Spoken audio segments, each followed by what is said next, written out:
Bismillahirrahmanirrahim. Assalamu alaikum, dear students. Today we will start our most important topic, that is the Nelson cell. The Nelson cell is used for the production of commercial sodium hydroxide, and its common name is caustic soda. So Nelson cell is used in the manufacturing of NaOH at industrial level on large scale. Today we will start our chapter number 2 and its lecture number 3rd. So let's start our topic. In the commercial preparation of sodium hydroxide by the diaphragm cell, and its common name is also known as the Nelson cell. Uh, in today topic, you will see here Nelson cell, which is used for the production of caustic soda by the electrolysis of the aqueous solution of common salt, that is the sodium chloride. It means common salt which is used in our cooking foods as well as in other materials. The NaCl solution is used, and the 35% concentration of NaCl in a liquid is known as its brine. So you will see the construction of the sodium hydroxide. Here is the simplest cell of Nelson cell. Here you can see that in at the center of the Nelson cell, an oblong perforated steel vessel inside with asbestos diaphragm act as a cathode. It mean अगर आप इस diagram को carefully observe करें तो बच्चों आपको पता ही चलेगा कि इसके सेंटर में एक कार्बन का एनोड होता है जो कि हैंग हुआ होता है, ठीक है। और इस एनोड पर चार्ज क्या होगा? Anode always carry a positive charge, as a result it will attract its opposite ion, that is the negative ion और एनाइन। वाइल अगर आप गौर करें तो आपको ये अंदाजा होगा कि यहाँ पे ये स्टील की कवरिंग है, ठीक है। इस स्टील की कवरिंग के साथ ये जो आपको ग्रेइश कलर का डार्क एरिया नजर आ रहा है, ये क्या है? हमारे पास एस्बेस्टॉस की लाइनिंग है।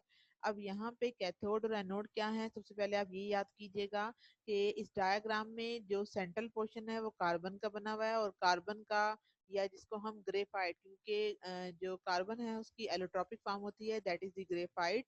तो ग्रेफाइट जो है वो कार्बन एलिमेंट का है, तो इसलिए हम ये कहते हैं कि जो एक ग्रेफाइट का नोड होता है वो इसके अंदर लटका हुआ होता है इस यू शेप डायाफ्राम सेल में। ये देखिए, ये इंग्लिश का अल्फाबेट है, दैट इज द यू।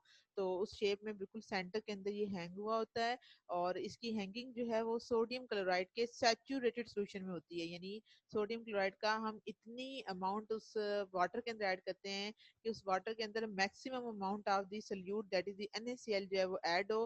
तो ये हाईली कंसंट्रेटेड सोल्यूशन होता है सोडियम क्लोराइड का, और इसको हम क्या नेम देते हैं? ब्राइन का भी नेम दे देते हैं। उसके बाद हम क्या करते हैं?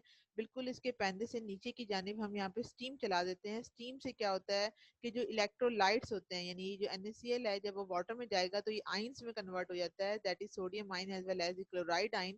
तो ये इलेक्ट्रोलाइट इस प्रोसेस से क्या हो जाते हैं? वार्म हो जाते हैं। और सेकंड चीज ये कि ये जो परफोरेशन हैं, ये परफोरेशन इसकी क्लियर रहती हैं, यानी अगर इसमें कोई चीज जम जाए तो वो इस स्टीम की बदौलत क्या हो जाएगी? यहाँ से उसके अंदर स्टीम की वजह से, उसके प्रेशर की वजह से या हीटिंग लेवल की वजह से वो चीज उसमें फंसी नहीं रहेगी, बल्कि उसके सुराख जो है वो क्या हो जाएंगे? बिल्कुल क्लियर हो जाते हैं। तो यहाँ पे आपको ये बता रहे हैं कि जो perforated steel vessel है, it is lined inside with the asbestos diaphragm which act as a cathode, and it is also provided with a constant level device to keep the vessel filled to the specified level with brine. अब यहाँ देखिए, ये लफ्ज यहाँ आ गया Bryan. तो Bryan का मतलब यहाँ पे क्या है? Saturated solution of NaCl। तो यहाँ पे आपको ये बता के रखा हुआ है कि एक साइड से हम यहाँ पे NaCl का सोल्यूशन ऐड कर रहे हैं ताकि हमारा जो लेवल है वो फिल रहे और उसमें किसी किस्म की कंसंट्रेशन में कमी ना आए, और जितनी हमारी रिक्वायर्ड अमाउंट है, यानी जितना हमें चाहिए NaOH जितनी तादाद में, वो हमारा बनता रहे। तो इस तरह से ये प्रोसेस हमारा स्टॉप नहीं होता है। तो यहाँ पे ये इसकी सिंपलेस्ट कंस्ट्रक्शन थी। इसके एक साइड से बच्चों क्लोरीन इवॉल्व होती है, और हाइड्रोजन गैस जो है वो एक एन अदर पाइप से जो है वो रिलीज हो जाती है, ठीक है। तो अगर आप यहाँ देखें तो आपको नेक्स्ट इसमें ये बता रहे हैं कि the chlorine release at the anode, यानी यहाँ पे जब भी इलेक्ट्रोलाइसिस होगी और उसके बाद यहाँ पे रिस्पेक्टिव इलेक्ट्रोड्स की जानिब इनके रिएक्शंस होंगे, तो एनोड पे जाके हमेशा क्लोराइड आयन की ऑक्सीडेशन होगी, उसके नतीजे में क्लोरीन गैस इवॉल्व होगी और ये क्लोरीन गैस इस साइड से रिलीज हो जाती है, या सम टाइम जो है वो आपको इसकी डोम यानी इसकी छत के ऊपर बिल्कुल साइड पे एक गुंबद की शक्ल में जो है वो एक एरिया होता है जहाँ से क्लोरीन गैस इवॉल्व हो जाती है, जबकि हाइड्रोजन गैस जो है वो कैथोड की साइड से रिलीज होती है और इसको हम एक पाइप से अलहदा कर लेते हैं। और इस पूरे प्रोसेस में जो सोडियम हाइड्रोक्साइड प्रोड्यूस होता है वो परक्यूलेट हो जाता है इन जो डायफ्राम के अंदर बारीक बारीक जो सुराख होते हैं, और इस तरह ये जो नीचे वाला एरिया है जहाँ ये NaOH इकट्ठा हो रहा है इसको हम बोलते हैं कैच बेसन, ठीक है। तो इस कैच बेसन के अंदर जाके ये मुकम्मल तौर पर इकट्ठा हो जाता है। उसके बाद बच्चों अगर आप ये देखें तो ये हमारे पास ये इसकी सिंपलेस्ट सी डायग्राम है जो कि यूज की जाती है और इसके जरिए आप अंडरस्टैंडिंग कर सकते हैं इसके होल प्रोसेस की। और यहाँ पे आपको ये भी बताया जा रहा है कि जब भी इलेक्ट्रोलाइसिस होती है तो आपको बताया कि क्लोरीन हमेशा ये जो एनाइन होते हैं वो हमेशा कहाँ जाते हैं, अपने ऑपोजिट इलेक्ट्रोड की जानिब, यानी एनोड पर चार्ज पॉजिटिव होता है जबकि इस पर चार्ज नेगेटिव होता है। तो ऑपोजिट चार्जेस एक दूसरे को अट्रैक्ट करते हैं, as a result chloride ion always move toward the anode side and oxidation is take place on at anode. So जब भी एनोड की ऑक्सीडेशन होगी तो इसके नतीजे में क्लोरीन गैस इवॉल्व होगी, एज वेल एज जो है वो इलेक्ट्रॉन भी लूज हो जाएंगे। एट द सेम टाइम अगर आप फर्दर देखें बच्चों तो जो वाटर के मॉलिक्यूल होते हैं, यानी यहाँ ये देखें ऑक्सीडेशन के प्रोसेस में, ये प्रोसेस क्या कहलाता है, ऑक्सीडेशन। क्योंकि ऑक्सीडेशन में क्या हो रहा है, इस क्लोराइड आयन से ये वाले इलेक्ट्रॉन जो हैं वो क्या हो रहे हैं, लूज होते जा रहे हैं। ये जैसे ही इलेक्ट्रॉन जो लूज हो रहे हैं ये चीज कौन गेन कर लेते हैं, इन इलेक्ट्रॉनों को कैथोड की साइड पर ही चले जाते हैं। और कैथोड में क्या होता है कि हमेशा रिडक्शन का प्रोसेस होता है और वाटर के मॉलिक्यूल इन इलेक्ट्रॉनों को लेके क्या करते हैं, इस वाटर की रिडक्शन कास्ट करते हैं और रिडक्शन की वजह से ये किस में कन्वर्ट हो जाता है, हाइड्रो ऑक्साइड आयन में, as well as hydrogen gas evolve होगी। तो यही आपने देखा था कि यहाँ पे टू मेन गैसेस इवॉल्व होती हैं, one is hydrogen gas and other is a chlorine gas. तो क्लोरीन गैस एनोड की साइड से निकलती है और हाइड्रोजन गैस जो है वो कैथोड की साइड से निकलती है, क्योंकि इनके रिएक्शन वहां पर होते हैं। और वाटर जो है जब दो इलेक्ट्रॉनों को गेन करता है तो OH negative ion as well as hydrogen gas की फॉर्मेशन होती है। ये तो था बच्चों इसकी सिंपलेस्ट सी इंस्ट्रक्शन जो कि हमें क्लियर करती है इसके आइडिया को। तो बच्चों आपने इसकी डायग्राम की भी कंप्लीट प्रैक्टिस करनी है, उसको आपने कहीं से छोड़ना नहीं है ताकि आपके माइंड में क्लियर हो। आप अपनी टेक्स्ट बुक की ही डायग्राम को फॉलो कीजिएगा, ये आपको बताने के लिए मैंने जरा कलरफुल सी डायग्राम ली है। तो अब ये तो था बच्चों यहाँ तक इसका सिंपलेस्ट सी डिटेल, लेकिन अगर आप फर्दर देखें तो ये कहते हैं कि ये इतना इजी वे नहीं है। इस प्रोसेस के दौरान हमें दो बड़ी प्रॉब्लम्स जो हैं वो फेस करनी पड़ती हैं। उन प्रॉब्लम्स को भी हम आगे चल के देखेंगे। पहले तो यहाँ देखें कि कैथोड पर क्या होता है कि हाइड्रोजन जो है वो डिस्चार्ज होती है by the reduction of water. ये किसका पॉइंट है, इसी रिएक्शन का पॉइंट है कि हाइड्रोजन जो है वो कहाँ पर प्रोड्यूस होती है, कैथोड पे। और ये कैसे प्रोड्यूस होती है, जब वाटर की रिडक्शन होती है। रिडक्शन का मतलब क्या है कि इस इलेक्ट्रॉनों को गेन कर लिया है। और ये इलेक्ट्रॉन किसने रिलीज किए हैं, जो कि क्लोरीन की साइड से रिलीज हुए थे। ये इलेक्ट्रॉन जो है वो वाटर ने गेन करके इस तरह से वाटर की रिडक्शन हो गई और एज ए रिजल्ट यहाँ पे क्या हुआ, हाइड्रोजन गैस की प्रोडक्शन हुई। तो कहते हैं ये जो ओवरऑल प्रोसेस है इसके जरिए इसमें क्या होता है कि जो ब्राइन ब्राइन क्या था आपके पास, NaCl, that is your sodium chloride का कंसंट्रेटेड सोल्यूशन था। और इस पूरे प्रोसेस में उसने अपने क्लोराइड आयन को लूज कर दिया। क्लोराइड आयन कैसे लूज हुए, जब वो जाके ऑक्सीडाइज हुए और रिलीज हो गए in the form of chlorine gas. तो यहाँ पे क्लोराइड आयन तो लूज हो जाते हैं और जो सोल्यूशन है वो उसका अल्कलाइनिक नेचर जो है वो बढ़ जाती है इन कैथोड कंपार्टमेंट में। तो बच्चों अगर आप इस डायग्राम को जरा ज्यादा इजी करके समझें तो आपको ऐसे समझ आएगी कि ये कार्बन का एनोड है और ये जो है वो इसका कैथोड है। और इसके सेंटर में हम एक डायाफ्राम रखते हैं और यहाँ से जो है वो हमें इस प्रोसेस की अंडरस्टैंडिंग होती है। लेकिन वो कहते हैं कि यहाँ पे हमें दो बड़े प्रॉब्लम्स जो हैं वो फेस करने पड़ते हैं। इनमें नंबर वन प्रॉब्लम क्या है कि जो क्लोरीन प्रोड्यूस हो रही थी, ये वाली जो क्लोरीन जो यहाँ पे प्रोड्यूस हो रही थी, वो क्लोरीन क्या कर सकती है, वो हाइड्रोक्साइड आयन के साथ रिएक्ट कर सकती है और क्या बना सकती है, हाइपोक्लोराइड आयन। कैसे, अगर बच्चों आप यहाँ देखें तो आपको ये बता रहे हैं कि अगर तो ये भी क्लोरीन गैस एकदम से इवॉल्व नहीं हुई, बल्कि जो क्लोरीन गैस इस सेल के अंदर प्रोड्यूस हुई है, ये क्लोरीन क्या करेगी, जो वाटर की रिडक्शन से हमारे पास प्रोडक्ट हासिल हुआ है that is the hydroxide ion. इस हाइड्रोक्साइड आयन के साथ जाके ये दोनों आपस में मिलके क्या करेंगे, रिएक्शन कर लेंगे। और इन दोनों के रिएक्शन के नतीजे में किस चीज की प्रोडक्शन होगी, हाइपोक्लोराइट आयन की। ये कंपाउंड क्या, ये आयन क्या कहलाता है, OCl negative, and it's name is hypochlorite ion. इसका नेम क्या है जी, हाइपोक्लोराइट आयन। Cl नेगेटिव का नेम क्या है, क्लोराइड आयन, और इसका नेम क्या है, वाटर। इट मीन इस प्रोसेस में आपको क्या बता रहे हैं कि जो क्लोरीन इस प्रोसेस में प्रोड्यूस हो रही है वो हाइड्रोक्साइड आयन से रिएक्ट कर रही है, और रिएक्ट करके इसको किस में कन्वर्ट कर रही है, हाइपोक्लोराइट आयन में। अब आप यहाँ देखें कि अगर क्लोरीन हाइड्रोक्साइड आयन से ही रिएक्ट कर लेती है तो जो हमारी रिक्वायर्ड चीज है that is the formation of NaOH, तो OH तो यहीं पे ही यूटिलाइज हो जाएंगे। इट मीन ये OH नेगेटिव आयन हमारे पास फ्री बचेंगे ही नहीं कि वो जो है वो कैच बेसन में इकट्ठे हो सकें। ये तब होगा जब ये क्लोराइड आयन और ये हाइड्रोक्साइड आयन एक दूसरे से रिएक्ट कर लेंगे, और उसके बाद हमारे पास इनफ OH नेगेटिव आयन नहीं बचेंगे कि हमारी जो रिक्वायरमेंट है that is the production of NaOH वो फुलफिल हो सके। तो इस तरह से हमारा जो रिएक्शन है वो खराब हो सकता है, और ये हमारी सबसे बड़ी प्रॉब्लम होती है जब भी हम नेल्सन सेल के अंदर ब्राइन का रिएक्शन करवाते हैं और उसकी इलेक्ट्रोलाइसिस परफॉर्म करते हैं, तो उसके नतीजे में क्लोरीन और OH नेगेटिव आयन दोनों मिलके हाइपोक्लोराइट आयन की प्रोडक्शन करते हैं। इसके साथ साथ क्लोराइड आयन और साथ वाटर की भी प्रोडक्शन होगी। तो अगर आप यहाँ देखें तो ये और जो सेकंड प्रॉब्लम हमारे पास क्रिएट हो सकती है, चलिए सेकंड प्रॉब्लम मैं आपको बाद में क्लियर करती हूँ, पहले मैं आपको इसका सोल्यूशन बताती हूँ कि ये हमारे पास क्या है कि क्लोराइड आयन और जो ये हाइड्रोक्साइड आयन है ये जो प्रोड्यूस हुए हैं ये दूसरे के साथ रिएक्ट कर सकते थे, ठीक है। तो इसको हम कैसे जो है वो सॉल्व करेंगे, बाय यूजिंग एस्बेस्टॉस डायाफ्राम। यहाँ देखें इस डायग्राम में आपको ये दो कंपार्टमेंट नजर आ रहे हैं, एक एनोड का कंपार्टमेंट है बच्चों और एक इसका है कैथोड का कंपार्टमेंट है। कैथोड के कंपार्टमेंट में क्या मौजूद होंगे, H पॉजिटिव आयन, और एनोड के कंपार्टमेंट में आपको क्या मिलेंगे, that is the Cl negative ion. तो हम ये चाहते हैं कि जो Cl नेगेटिव आयन है और जो OH नेगेटिव आयन है इनकी आपस के अंदर मिलाप ना हो, यानी ये दोनों जो है वो इकट्ठे ना हो। तो इनको अवॉइड करने के लिए बच्चों हम क्या करते हैं, हम यहाँ पे डायाफ्राम, और ये डायाफ्राम किसका बना होता है, एस्बेस्टॉस का। एस्बेस्टॉस आपको बताया था कि ये कंपाउंड होता है दैट इज CaMg3SiO3 होल 4। अगर आपको नहीं याद तो मैं आपको याद करवाती हूँ बच्चों कि आप लोगों ने जो है ये लास्ट टॉपिक के अंदर पढ़ा था कि जो एस्बेस्टॉस होता है ये क्या है, एक मिनरल है, और इसका फार्मूला क्या होता है, दैट इज CaMg3,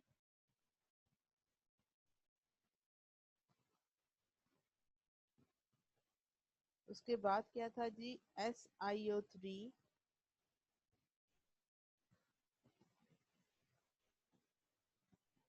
होल 4, ठीक है। ये किस कंपाउंड का फार्मूला है, एस्बेस्टॉस का। और ये एस्बेस्टॉस का डायाफ्राम जो है वो हम कहाँ पे यूटिलाइज कर रहे हैं, इसकी प्रोडक्शन के अंदर जो है वो हम इस्तेमाल कर रहे हैं, ठीक है। इसके बाद अगर आप बच्चों फर्दर देखें तो आपको ये पता चलेगा कि हम इस प्रॉब्लम को, ये जो क्लोराइड आयन हाइड्रोक्साइड आयन की जानिब अट्रैक्ट होते हैं और ये दोनों मिलकर रिएक्ट कर सकते हैं, तो इनके मिलने को हमने कैसे अवॉइड किया, by using the sheet of asbestos diaphragm. और ये डायाफ्राम की शीट क्या करेंगी कि ये जो है इन दोनों सोल्यूशन को सेपरेट रखेंगी, जबकि सोडियम आयन जो है वो इसमें थ्रू इलेक्ट्रिक करंट के जरिए जो है वो दूसरे कंपार्टमेंट में जा सकते हैं, ठीक है, यानी वो मूव कर सकते हैं टुवर्ड कैथोड। लेकिन क्लोराइड आयन जो है वो इस एस्बेस्टॉस डायाफ्राम को या इलेक्ट्रोलाइसिस के जरिए जो है वो क्रॉस करके दूसरे पार्ट के अंदर नहीं आएंगे। एज ए रिजल्ट इन दोनों आयंस की मूवमेंट जो है वो अपने अपने कंपार्टमेंट में रहती है, और इस तरह से जो करंट फ्लो होगा थ्रू दी एक्सटर्नल सर्किट के जरिए जो थे वो सोडियम आयन दूसरे सर्किट में जा सकते हैं। उसके बाद बच्चों हम ये तो थी हमारी प्रॉब्लम नंबर 1 और उसका सोल्यूशन। अब हम देखेंगे प्रॉब्लम नंबर 2। अब प्रॉब्लम नंबर 2 के अंदर क्या है कि ये जो हाइड्रोक्साइड आयन जो कहाँ पे प्रेजेंट है, आपके कैथोड के कंपार्टमेंट में प्रेजेंट है, ठीक है। क्योंकि इसके ऊपर चार्ज क्या होता है बच्चों, नेगेटिव, और जो हमारे पास एनोड होता है, एनोड के ऊपर चार्ज क्या होता है, पॉजिटिव। तो आप जानते हैं कि ऑपोजिट चार्जेस एक दूसरे को अट्रैक्ट करते हैं। एज ए रिजल्ट ये हाइड्रोक्साइड आयन किसकी तरफ खींच सकता है, एनोड की जानिब, क्योंकि हाइड्रोक्साइड आयन पर इटसेल्फ चार्ज क्या है, नेगेटिव, एनोड पर चार्ज क्या है, पॉजिटिव। तो चूंकि दोनों अपोजिट चार्जेस हैं तो ये आपको बता रहे हैं कि हाइड्रोक्साइड आयन अट्रैक्ट हो सकता है किस कंपार्टमेंट की जानिब, एनोड के कंपार्टमेंट की जानिब। और अगर ऐसा हो तो ये हाइड्रोक्साइड आयन यहाँ जाके क्या करेगा, अपनी अंदर मौजूद ऑक्सीजन को रिलीज कर देगा। और ये ऑक्सीजन क्या कर देगी, इसके अंदर जो क्लोरीन मौजूद है उसके साथ रिएक्ट करेगी और इसको फिर आगे से फर्दर वही रिएक्शन हो जाएगा जो भी हमने थोड़ी देर पहले पढ़ा था कि OH नेगेटिव आयन और Cl नेगेटिव आयन दोनों के दोनों मिलके हाइपोक्लोराइट आयन की जनरेशन कर सकते हैं। ठीक है, तो ये जो है वो एक प्रॉब्लम बन जाएगी अगेन से। तो इसका मतलब ये हुआ कि एक तो आपने sp स्टार डायाफ्राम पहली प्रॉब्लम को सॉल्व करने के लिए इस्तेमाल किया। सेकंड ये कि आप ये चाह रहे हैं कि हाइड्रोक्साइड आयन किसी तरह से अट्रैक्ट ना हो एनोड की जानिब। तो इसका लेवल आप क्या कर सकते हैं कि आप यूज करेंगे principle of height and low, कि जो चीज जितनी बुलंदी पर होती है वो चीज बुलंदी से नीचे की जानिब खुद ब खुद आती है, और अगर एक चीज नीचे से ऊपर की जानिब भेजना हो आपने तो उसके लिए आपको फोर्स या एनर्जी लगानी पड़ती है। तो अगर आप इस तरह करें कि इस प्रॉब्लम को सॉल्व करने के लिए आपके पास जो एनोड वाला कंपार्टमेंट है इसका लेवल हाई कर दें और कैथोड वाले कंपार्टमेंट का लेवल डाउन कर दें, इट मीन ये ऊपर चला जाएगा ये लेवल हाइट में, और ये जो है वो हाइट में बिलो चला जाएगा। तो अब ये देखें क्लोराइड आयन और हाइड्रोक्साइड आयन जो भी आपने बात की कि जो हाइड्रोक्साइड आयन है इसके ऊपर जो चार्ज है वो नेगेटिव है, ये यहाँ जाके क्या कर सकता है, नोड की जानिब अट्रैक्ट हो सकता है। तो अब इसकी अट्रैक्शन नहीं रहेगी इसकी जानिब, इतना अगर अट्रैक्शन होगी भी लेकिन हाइट्स का इतना डिफरेंस आ जाएगा कि हाइड्रोक्साइड आयन की मूवमेंट एनोड वाले कंपार्टमेंट की जानिब क्या हो जाएगी, स्टॉप हो जाएगी। तो यहाँ देखिए यहाँ पे आपको इसका सोल्यूशन बताया हुआ है कि the second problem is solved keeping the level of brine in anode compartment is slightly higher, कि इस एनोड कंपार्टमेंट को आप क्या कर लें, थोड़ा सा ऊंचा कर लें। इसकी वजह से the direction of the flow of liquid toward the cathode and thus preventing the possibility of hydroxide ion to reach the anode, कि वो जो है वो एनोड की जानिब क्या होंगे, उनकी पॉसिबिलिटी एनोड के जानिब जो है वो स्टॉप हो जाएगी और हाइड्रोक्साइड आयन अपने ही कंपार्टमेंट में मौजूद रहेगा। तो ये दोनों उनकी प्रॉब्लम्स थी और ये इनका सोल्यूशन था बच्चों। ये भी बहुत इंपॉर्टेंट टॉपिक है एग्जाम के पॉइंट ऑफ व्यू से, इसकी डायग्राम और उसके बाद ये जो प्रॉब्लम वाली डायग्राम है और इनके सोल्यूशन है, इनके रिएक्शंस है, इनकी डिटेल को बच्चे अच्छी तरह से आप लोगों ने तैयार करना है।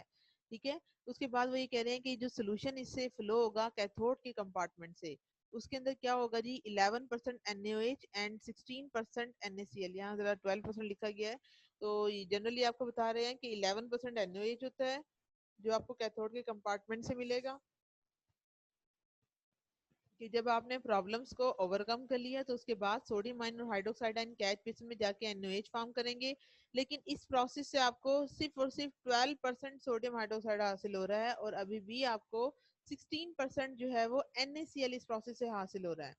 तो आप फिर क्या करते हैं, इस सोल्यूशन की एवेपोरेशन करते हैं, और जब भी आप एवेपोरेशन करते हैं तो आप ये जानते हैं कि ये प्रिंसिपल है सॉलिबिलिटी का, कि वो चीज जिसकी सॉलिबिलिटी वाटर के अंदर कम होती है वो पहले क्रिस्टलाइज हो जाता है, और वो चीज जिसकी सॉलिबिलिटी ग्रेटर होती है आप चाहे बेशक एवेपोरेशन भी कर लें वो जल्दी से क्रिस्टलाइज नहीं होता।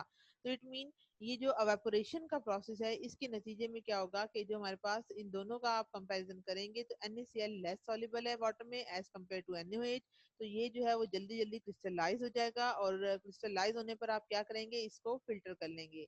बाकी जो लिक्विड आपके पास बचेगा अब उसके अंदर क्या होगा, 50% NaOH एंड 1% NaCl होगा जो कि वर्क करेगा एज एन इम्प्योरिटी। और अगर आप कमर्शियल लेवल पे बात कर देंगे तो कमर्शियल लेवल पे ये जो 1% इम्प्योरिटी होती है इसकी कोई वर्थ नहीं होती और ये इतनी इंपॉर्टेंट नहीं होती। तो यहाँ से हमें ये पता चला कि जब भी आप इस प्रोसेस को स्टडी करते हैं तो इसके अंदर आपको पता चला कि 11% NaOH और 16% NaCl इस प्रोसेस में सबसे पहले हासिल हुआ, और उसके बाद आपने उसको फिल्टर किया। फिल्टर करने के बाद उसमें क्या हुआ कि जो सॉल्ट इन दोनों में लेस सॉल्युबल है दैट इज द NaCl, उसकी क्या बन जाएंगी क्रिस्टल्स, और उसको आप क्या कर लेंगे, फिल्टर। फिल्टर करने के बाद जो फिल्ट्रेट बचेगा उसके अंदर क्या मौजूद होगा, आपके पास NaOH जो है वो 50% अमाउंट में बच जाएगा, और अब उसके अंदर 1% इम्प्योरिटी की फॉर्म में NaCl मौजूद होगा, और कमर्शियल पर्पस के लिए ये इतनी इंपॉर्टेंट इम्प्योरिटी नहीं है। तो उम्मीद करती हूँ ये बातें सारी आपको समझ आई होंगी। बच्चों आपके चैप्टर का जो चैप्टर नंबर 2 का पार्ट है इसके अंदर सिर्फ स्मार्ट सिलेबस के अकॉर्डिंग यहीं तक की डिटेल थी। उसके बाद जो इसमें रोल ऑफ लाइम है, रोल ऑफ जिप्सम है इंडस्ट्रीज में, वो आपके स्मार्ट सिलेबस में इंक्लूडेड नहीं है। ठीक है, तो आपने उसको जो है वो शामिल नहीं करना है। और अब जो है वो हम आगे जो है वो फर्दर देखते हैं बच्चों। आपके पास इस चैप्टर की एक्सरसाइज, और इस एक्सरसाइज में अगर आप देखें तो सबसे पहला पॉइंट जो आपके पास आता है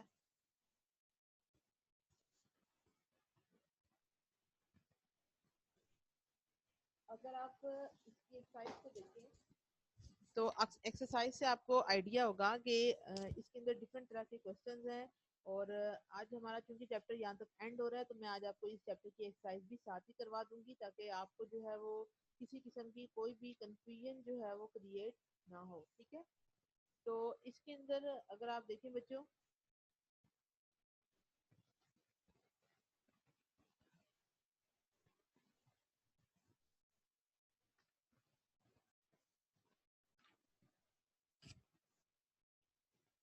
तो इसमें सबसे पहली आती है जी alkali metals are, alkali metals are, यहाँ पे डैश थी आई थिंक, ये यहाँ पे डालना भूल गए हैं, तो यहाँ पे आना था कि alkali metals alkaline earth metal के मुकाबले में ज्यादा रिएक्टिव होती हैं। तो इसका करेक्ट आंसर होगा alkali metals are more reactive. Second है जी कि alkali metal decompose water vigorously producing dash and dash. तो यहाँ पे इसका आंसर क्या है कि जब भी अल्कली मेटल्स वाटर के साथ रिएक्ट करती हैं तो इनसे क्या प्रोड्यूस होते हैं, मेटल के हाइड्रोक्साइड। तो इसका करेक्ट आंसर क्या है जी, मेटल के हाइड्रोक्साइड प्रोड्यूस होते हैं। ये मैं आपको रिएक्शन लिख के बता देती हूँ ताकि आपको समझ आए। तो बच्चों अगर आप यहाँ देखें तो आपने ये पढ़ा था कि जैसे ही सोडियम मेटल रिएक्ट करती है किसके साथ, वाटर के साथ, तो वाटर के साथ रिएक्ट करने पर ये क्या चीज प्रोड्यूस करती है, दे विल प्रोड्यूस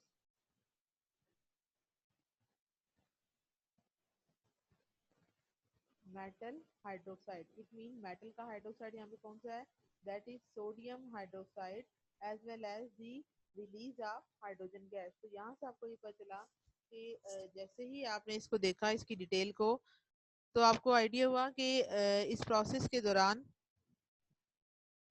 कि जब भी अल्कली मेटल डिकम्पोज करती हैं वाटर को तो इससे मेटल के हाइड्रोक्साइड एंड हाइड्रोजन प्रोड्यूस करती हैं। नंबर थर्ड है जी कि when heated in A current of dry hydrogen alkaline earth metal form white crystalline,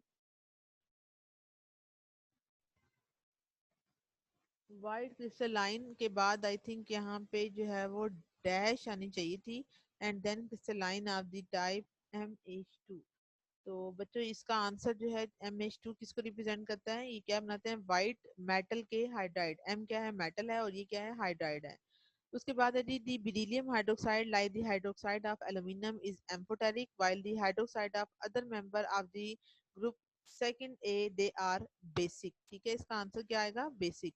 The element of group first A are termed as alkali metal because their dash are alkaline, because इनके अंदर जो है वो इसका answer होगा solution, कि इनके जो सोल्यूशन होंगे दे आर अल्कलाइन। उसके बाद आप लोगों ने बच्चों नेक्स्ट पढ़ा था कि जो स्पोडियमिन है इज एन ओर ऑफ, ये आपने पढ़ा था लिथियम की ओर होती है और ये लिथियम मेटल की ओर है। उसका फार्मूला LiAlSiO3 ट्वाइस था। और उसके बाद नेक्स्ट वन है कि alkali metal nitrate on heating gives the corresponding dash and oxygen. तो अब बच्चों आप लोग इसकी जो डिटेल है वो तैयार कर लीजिएगा।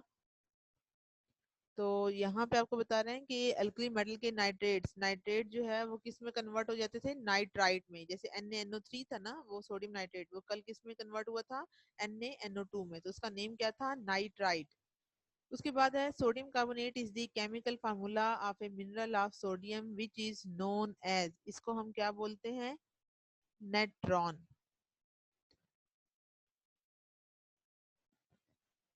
सॉरी ये है आपके पास वॉशिंग सोडा। ठीक है, इसका क्या नेम है, वॉशिंग सोडा है। उसके बाद आता है बच्चों metallic bicarbonates, they are decompose on heating into their carbonates along with dash and dash. तो इसका आंसर है कार्बन डाइऑक्साइड एंड वाटर। उसके बाद आता है जी कि मेटल के nitrates other than alkali metal on heating decomposes into the dash. ठीक है, कि मेटल के नाइट्रेट्स जो हैं वो क्या बनाते हैं, decompose into the corresponding metal dash along with the evolution of nitrogen peroxide and oxygen। तो बच्चों इसका आंसर होगा ऑक्साइड। ठीक है, इस 10 वाले का आंसर क्या है, ऑक्साइड है। उसके बाद बच्चों अगर आप देखें इसके अंदर नेक्स्ट जो है वो क्वेश्चन नंबर 2 है आपके पास। क्वेश्चन नंबर 2 में ट्रू और फॉल्स की स्टेटमेंट है। तो पहली है जी कि ग्रुप फर्स्ट के एलिमेंट को हम कहते हैं alkali metals because their chlorides are alkalinic in nature. ये बात फॉल्स है कि क्लोराइड्स जो हैं वो अल्कलाइनिक नहीं होते, क्योंकि अगर आप ग्रुप फर्स्ट के फॉर्म करें तो वो क्लोराइड्स क्या बनाते हैं, एसिड्स बनाते हैं। जैसे NaCl है, अगर आप उसको वाटर में डिजोल्व करेंगे तो इससे HCl की प्रोडक्शन होगी। तो ये स्टेटमेंट अल्कलाइनिक नहीं आनी चाहिए बल्कि एसिडिक आनी चाहिए थी, तो ये स्टेटमेंट क्या होगी, फॉल्स होगी। उसके बाद alkali metals are very good conductor of heat and electricity. तो आप जानते हैं कि जितनी भी मेटल्स होती हैं गुड कंडक्टर होती हैं, तो ये बात ट्रू है। उसके बाद है जी नंबर थर्ड पे, the hydroxide of alkali metals and alkaline earth metal they are soluble in water. तो इनके जो हाइड्रोक्साइड होते हैं वो वाटर में सॉल्युबल नहीं बल्कि इनसॉल्युबल होते हैं, तो ये जो है ये भी फॉल्स स्टेटमेंट है।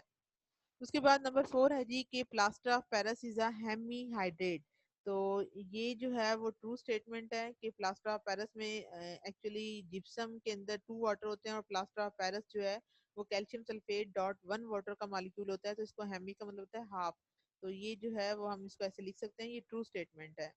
उसके बाद है जी कि alkali metals have low melting and boiling point as compare to those of alkaline earth metal. ये भी ट्रू स्टेटमेंट है। उसके बाद नंबर 6 पर आता है कि lithium carbonate is decompose to its oxide but the carbonate of the alkali metals are stable toward heat. तो ये स्टेटमेंट भी बच्चों ट्रू है। उसके बाद नंबर 7 है कि all alkali metal sulphate they are insoluble in water. तो ये जो 7 वाला है ये फॉल्स स्टेटमेंट है, ये इनसॉल्युबल नहीं बल्कि सॉल्युबल होते हैं। उसके बाद नंबर 8 है जी कि lithium combine with nitrogen to form lithium nitride, के वो लिथियम नाइट्राइड फॉर्म करेगा but other alkali metal do not react with nitrogen. तो ये जो है ये भी ट्रू स्टेटमेंट है। उसके बाद है trona is a mineral of lithium. ये फॉल्स स्टेटमेंट है, ट्रोना जो है वो सोडियम की मिनरल होती है। Alkaline earth metal they are stronger reducing agent than alkali metals. तो ये भी फॉल्स स्टेटमेंट है। उसके बाद आता है बच्चों क्वेश्चन नंबर आपके पास, आई थिंक यहाँ पे थर्ड वाला MCQ मिसिंग है, तो मैं आपको मिसिंग वालों के नेम जो है ना, आंसर्स वो करेक्ट बता देती हूँ लिख के, क्योंकि आई थिंक वो आपकी इस तरह टाइप नहीं हुए हुए। तो मैं आपको जस्ट इनके आंसर ही लिख देती हूँ ताकि आप जो है वो अपनी नोटबुक पर टिक कर लीजिएगा, ठीक है, MCQs।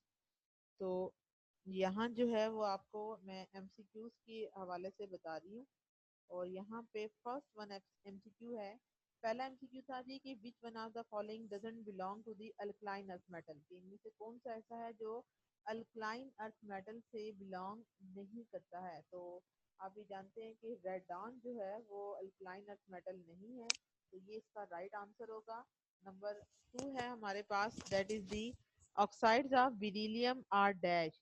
तो ऑक्साइड्स ऑफ बेरिलियम क्या होते हैं, हमेशा बेरिलियम के ऑक्साइड हमेशा बच्चों एम्फोटेरिक इन नेचर होते हैं, तो ये इसका राइट आंसर है। नंबर थर्ड है कि विच ion will have a maximum value of heat of hydration. तो हीट ऑफ हाइड्रेशन के लिए आप जानते हैं कि वो किसके इक्वल होती है, दैट इज चार्ज डेंसिटी के, यानी चार्ज डेंसिटी किसके इक्वल होती है, चार्ज टू साइज रेशियो के। तो अगर आप इन सारे आयंस में चेक करें, that is the sodium, caesium, beryllium, sorry barium and magnesium. तो थर्ड वाले का करेक्ट आंसर निकलता है आपके पास मैग्नीशियम पॉजिटिव 2 आइन, ठीक है। उसके बाद है नंबर 4 पे कि which one of the following is not an alkali metal. तो अगेन इसका आंसर क्या होगा, दैट इज दी रेडियम, ठीक है। तो इसका आंसर करेक्ट 4 का रेडियम है। उसके बाद नंबर 5 है कि which one of the following sulphate is not soluble in water. और इसके अंदर जो करेक्ट आंसर है नंबर 5 पे, that is known as the barium sulphate, ठीक है, BaSO4, ये इसका करेक्ट आंसर होगा। उसके बाद है नंबर 6 पे कि the element caesium bears resemblance with dash. तो इसका है, इसका कोई भी आंसर करेक्ट नहीं है इसके अंदर से, तो इसके अंदर आप लिखेंगे नन ऑफ दिस, ठीक है। उसके बाद बच्चों नंबर 7 आपके पास MCQ है कि Chile saltpetre has the chemical formula of NaNO3। तो इसका चिली सॉल्ट पेटर का केमिकल फार्मूला क्या होगा? That is NaNO3। उसके बाद नेक्स्ट आता है जी the mineral calcium sulphate has the general name. ये देखने बच्चों, ये फार्मूला होगा आपके पास जिप्सम का, ठीक है। तो ये इसके अंदर आप लोग अपनी टेक्स्ट बुक से देख लीजिएगा। तो इसका ये करेक्ट आंसर है नंबर 8 का, दैट इज जिप्सम। उसके बाद नेक्स्ट आता है जी नंबर 9। नंबर 9 है कि down cell is use to prepare. ये आपको पता है कि हम इस्तेमाल करते हैं, ये आपको मैंने पहले पढ़ा दिया था ये topic, that is your sodium metal. Which element is deposited at the cathode during the electrolysis of brine in the diaphragm cell. तो इसका बच्चों करेक्ट आंसर है दैट इज दी हाइड्रोजन, ठीक है। तो ये आपके पास कैथोड में जो है वो इकट्ठा हो जाता है, ये पॉइंट यहाँ तक। तो उम्मीद करती हूँ ये बातें आपको एमसीक्यूज के हवाले से भी क्लियर हुई होंगी। अब हम बच्चे चलते हैं अपने टॉपिक की जानिब, और आपका जो है वो अभी एक्सरसाइज के अंदर और भी चीजें रहती हैं, उसको जो है वो हम देखते हैं।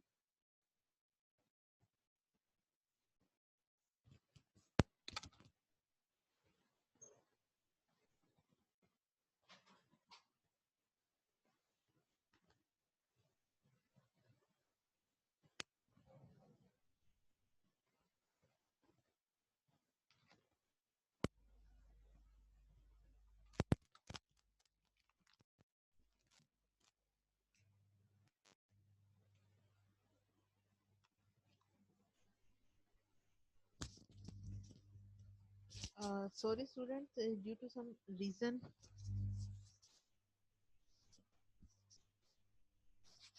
ये यहाँ से जो है वो कुछ प्रॉब्लम क्रिएट हुई थी। एक्चुअली मेरे लैपटॉप की बैटरी जो है वो लो हो गई थी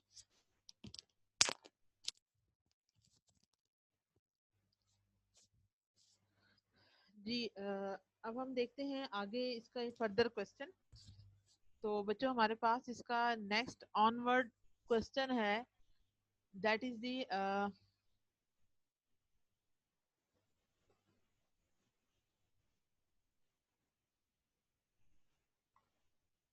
तो इसके बाद बच्चों हमारे पास इसका क्वेश्चन आता है,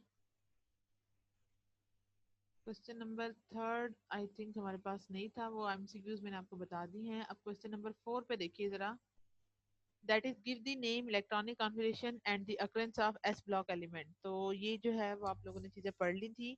उसके बाद peculiar behaviour of lithium with respect to other number of alkali metals, ये भी आपको बता दिया था। उसके बाद ये टेंथ वाला टॉपिक गवर्नमेंट ने आपके स्मार्ट सिलेबस से खत्म कर दिया है, तो ये आपने नहीं करना। क्वेश्चन नंबर 6 में compare the chemical behaviour of lithium with magnesium, तो ये आप लोगों ने करना है। और ये करने के लिए आपको मैं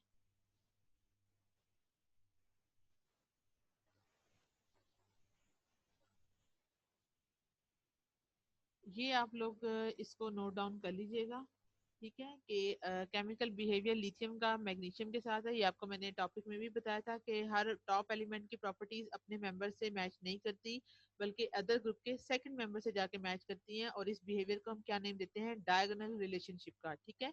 तो यहाँ पे आपके पास इसकी कुछ प्रॉपर्टीज हैं कि लिथियम और मैग्नीशियम दोनों इलेक्ट्रोपॉजिटिव होती हैं। इसी तरह आपके पास लिथियम और मैग्नीशियम नॉर्मल ऑक्साइड फॉर्म करते हैं, जबकि other alkali metal higher oxide जो है वो फॉर्म करते हैं। उसके बाद बच्चों ये कुछ रिएक्शंस हैं, ये आप लोगों ने इसके नोट डाउन कर लेने हैं। अगर आपको कुछ और चाहिए हो तो आप मुझे बता दीजिएगा कमेंट सेक्शन में, तो मैं आपको जो है वहाँ पे इसकी डिटेल शेयर कर दूंगी, ठीक है। उसके बाद आपके पास बच्चों इसका नेक्स्ट क्वेश्चन आता है कि क्वेश्चन नंबर 7 में कि mention the properties in which the beryllium does not resemble with its on family, ये आप लोगों ने इसके पिकुलियर बिहेवियर में पढ़ लिया था। उसके बाद एक्वस सोल्यूशन सोडियम कार्बोनेट का ये अल्कलाइनिक इन नेचर है, ठीक है। तो इसको अगर आप देखना चाहें तो आप इसको भी देख सकते हैं। तो ये देखें, इसमें आपने मेन इसकी इक्वेशन ही बतानी है। वाटर में जब ये जाता है तो ये दो तरह के आयंस प्रोड्यूस करेगा। आप ओवरऑल ये लिखेंगे, ये रिएक्शन, ये पहला और दूसरा रिएक्शन लिखने की इतनी जरूरत नहीं है खास, आप मेन इस रिएक्शन पे तवज्जो देंगे कि देखें जब भी इसका वाटर से रिएक्शन होगा तो इसमें एक स्ट्रॉन्ग अल्कली और वीक एसिड बनता है, तो जो चीज स्ट्रॉन्ग होती है वो रिएक्शन में डोमिनेट कर जाएगी। यही वजह है कि जो सोडियम कार्बोनेट का वाटर में बनने वाला सोल्यूशन होता है उसकी नेचर क्या होती है? अल्कलाइनिक होती है। और ये क्वेश्चन काफी इंपॉर्टेंट है, ये बहुत सारे बोर्ड में आया हुआ है, ठीक है। उसके बाद बच्चों अगर आप आगे देखें तो ये डाउन सेल्स की मैन्युफैक्चरिंग थी सोडियम मेटल की, वो आपको बता दी है। उसके अलावा 3 एडवांटेजेस भी आपको टॉपिक में बताए थे। उसके बाद बच्चों क्वेश्चन नंबर 9 है कि compare the physical and chemical properties of alkali metals with those of alkaline earth metals. तो ये आपको बताते हैं, लेकिन इसके साथ आपने ये बी पार्ट भी नोट करना है, ठीक है। तो अब अगर हम वापस चलें अपने टॉपिक की जानिब, तो ये देख लें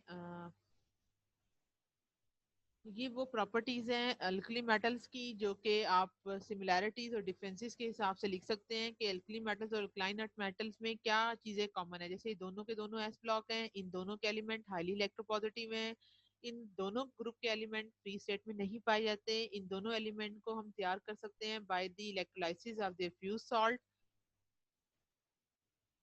और इन दोनों के जो हाइड्रोक्साइड्स होते हैं, इन दोनों के दोनों क्या होते हैं, बेसिक होते हैं, क्योंकि जब आप वाटर में इनका सोल्यूशन चेक करते हैं तो वो OH नेगेटिव आयन की प्रोडक्शन करता है। उसके बाद है कि अगर आप इसको हीट करें बंसन फ्लेम में तो जो दोनों एलिमेंट होते हैं वो कैरेक्टरिस्टिक फ्लेम प्रोड्यूस करते हैं। यही वजह है कि इन एलिमेंट को हम फ्लेम टेस्ट के लिए यूटिलाइज कर सकते हैं। और ये दोनों एलिमेंट के जो ग्रुप्स हैं, ये दोनों तमाम एलिमेंट दोनों ग्रुप के सॉफ्ट होते हैं और सिल्वरी वाइट मेटल्स होती हैं ज्यादातर ये। और दोनों ग्रुप जो हैं ये चूंकि मेटालिक इन नेचर है तो ये हीट एंड इलेक्ट्रिसिटी को कंडक्ट कर सकते हैं। वाटर के साथ रिएक्ट करेंगे तो हाइड्रोक्साइड आयन प्रोड्यूस करेंगे, वाटर सॉल्युबल बाइकार्बोनेट फॉर्म करेंगे। इनके melting point, boiling point, hardness and ionisation energy both decreases down the group. तो ये कुछ ट्रेंड्स हैं जो कि आप लोगों ने इनके तैयार करने हैं, ठीक है। इसी तरह बच्चों जिस तरह इनकी कुछ प्रॉपर्टीज सिमिलर है, इसी तरह इनके अंदर डिफरेंसेस भी आप लिख सकते हैं। तो ये बहुत ज्यादा डिफरेंसेस हैं, अगर आप 5 या 6 भी तैयार कर लें तो भी इनफ है। तो जैसे आप ये देखें इलेक्ट्रॉनिक कन्फिग्रेशन का कि अल्कली मेटल्स फर्स्ट ग्रुप में है तो इसके आखिरी शेल में एक, जबकि अल्कलाइन के अंदर 2 इलेक्ट्रॉन्स होते हैं। ये मेटल्स लाइटर होती हैं वेट में और ये मेटल्स हैवियर होती हैं। इनके मेल्टिंग एंड बॉइलिंग पॉइंट लो हैं, इनके melting and boiling points high हैं, क्योंकि इनमें नंबर ऑफ बाइंडिंग फोर्सेस जो है वो इंक्रीज हो गई है। इनके एटॉमिक साइजेस कम होते हैं, इनके एटॉमिक साइज लार्ज होते हैं। अल्कली मेटल्स जो हैं वो ज्यादा सॉफ्ट होती हैं as compare to alkaline earth metals के, ठीक है। इनके ऑक्साइड और हाइड्रोक्साइड जो हैं वो metallic sorry more ionic in nature होते हैं। वाटर में रिएक्ट करने पर ये हाइड्रोजन गैस प्रोड्यूस करते हैं। और इनके रिएक्शन भी वाटर के साथ होते हैं, लेकिन ये इतने स्ट्रांगली या वायलेंटली रिएक्ट नहीं करते जिस तरह से ये रिएक्ट करते हैं, ठीक है। तो ये कुछ रिएक्शंस हैं जो कि आप लोगों ने इसको तैयार करना है, और ये वो रिएक्शन है जिनकी डिटेल आप लोगों ने इस टॉपिक के अंदर पढ़ ली थी। तो इनको आप लोग देखिएगा। इसके बाद बच्चों आपके पास आते हैं कि इनके आपने फार्मूलाज बताने हैं। तो ये सारे फार्मूलाज आपको जो 2 टेबल्स थे उसके अंदर मैंने करवा दिए थे, ठीक है। उसके बाद आता है बच्चों के ये जो आपके पास क्वेश्चन नंबर 10 तक जो है वो आपके स्मार्ट सिलेबस में है। 11 और 12 जो है वो उन्होंने आपके सिलेबस से एक्सक्लूड कर दिए हैं, तो वो आपको करने की जरूरत नहीं है। तो बच्चों आज का टॉपिक हमारा एंड होता है। Okay student, take care and अल्लाह हाफिज।